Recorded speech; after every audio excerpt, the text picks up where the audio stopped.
Assalamualaikum, perkenalkan, nama saya Lutfia Zahrani Fakhrozi atau bisa dipanggil Ulfi, kelas 6D dari SDIT Darul Iman.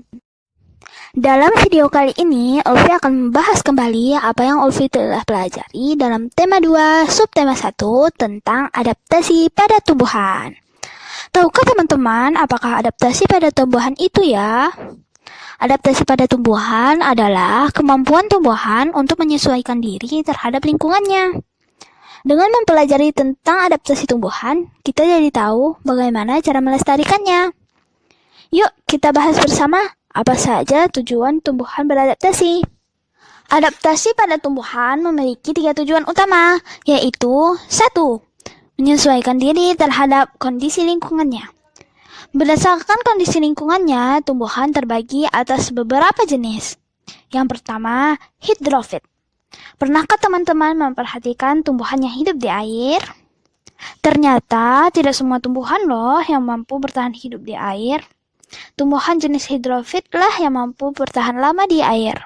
Karena tumbuhan ini memiliki ciri-ciri, yaitu daunnya muncul di atas permukaan air. Biasanya daun tersebut juga dilapisi lapisan lilin untuk mencegah daun membusuk karena selalu terkena air. Dan juga daunnya lebar-lebar loh teman-teman. Tujuannya untuk mempercepat proses penguapan karena ia berada di lingkungan yang terlalu banyak air. Contoh tumbuhan hidrofit adalah teratai, enceng gondok, dan lain sebagainya. 2. Higrofit.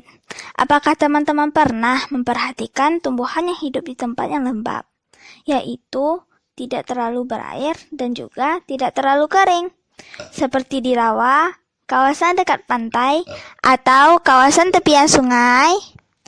Tumbuhan yang hidup di sana juga memiliki ciri-ciri tertentu. Umumnya, tumbuhan menyesuaikan jumlah stomata untuk meningkatkan laju transpirasi atau hilangnya uap air dari permukaan tumbuhan. Daunnya yang muda biasanya melingkar atau menggulung, dan batang tumbuhan higrofit ini biasanya berada di bawah permukaan tanah. Contoh tumbuhan higrofit adalah begania dan tumbuhan paku. 3. Tumbuhan peluruh. Ada beberapa tumbuhan yang batangnya terlihat tetap tegak, tetapi daunnya tidak ada. Pohon-pohon seperti ini biasanya ditemui di daerah 4 musim pada saat musim dingin, dan ada juga di daerah tropis pada saat musim kemarau panjang. Ini bukan pohon mati loh teman-teman. Pohon ini hanya menggugurkan daunnya untuk mengurangi penguapan. Ya, kira-kira seperti tertidur agar dia tetap bisa bertahan hidup. Tunas-tunas daun muda akan bermunculan lagi pada saat musim semi atau musim penghujan di daerah tropis. Contoh tumbuhan peluruh adalah sebagai berikut: pohon jati, pohon sakura, dan mahoni. 4. Xerofit. Xerofit adalah tumbuhan yang dapat hidup di tempat yang kering. Karena tempat tumbuhnya adalah daerah yang kering, maka dia membutuhkan 1. Akar yang panjang untuk mendapatkan sumber air di perut bumi. 2. Batangnya yang tebal dan berlapis lilin untuk mengurangi penguapan. Di dalam batang biasanya terdapat simpanan air. Sekedar info nih teman-teman, bagi orang yang tersesat di gurun pasir dan membutuhkan air, tetapi tidak menemukan air, bisa mencari tumbuhan ini untuk bertahan hidup, karena di batang ini terdapat cadangan air. Contoh tumbuhan xerofit: pohon kurma, kaktus, lidah buaya, cucur bebek, dan lain-lain. 5. Halofit. Halofit adalah tumbuhan yang dapat hidup di tempat yang berkadar garam tinggi. Ciri-ciri tanah di tempat ini adalah 1. Tanah ini umumnya berlumpur dan berpasir, serta mengandung sangat sedikit oksigen di dalamnya. Contoh tanaman halofit adalah tumbuhan bakau.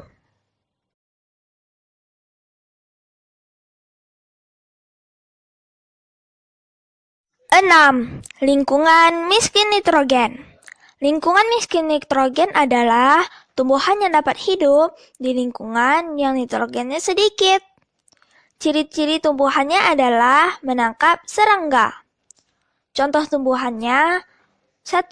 Venus flytrap, 2. Kantong semar, dan lain-lain. Tujuan adaptasi yang kedua adalah melindungi diri dari pengganggu. Melindungi diri ini ada beberapa caranya. Daun yang tajam, mengatup jika disentuh, menghasilkan racun, memiliki duri, dan memiliki rambut-rambut halus. Selanjutnya, adaptasi juga bisa bertujuan untuk membantu perkembangbiakan tanaman.